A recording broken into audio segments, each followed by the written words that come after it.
หวังที่ได้ตุยตูดนายในห้องน้ำชายอย่าลาหน่อยก็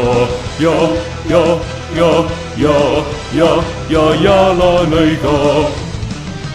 เฝ้าอยู่หน้าห้องน้ำรอผู้ชายที่จะได้อย่างกลายผ่านเข้ามาคว้ามือลูดสิบซ้ายมือพาดมาแล้วก็พูดว่าอย่าลาหน่อยก็แล้วตัวนายก็ได้เดินเข้ามาตอบรับคำชวนจะเข้าห้องน้ำชายเมื่อประชายบอกว่าไม่ใช่ชายต้องลองเข้าห้องน้ำดูสักทีรวมพลังไว้ที่ดุนอันยิ่งใหญ่ใส่เข้าไปถ่ายรวมไปไม่หยุดยั้งเขาคอยอยู่ในห้องน้ำรอเป็นคนถูกตุยรอเป็นคนตุยตูดคงจะดี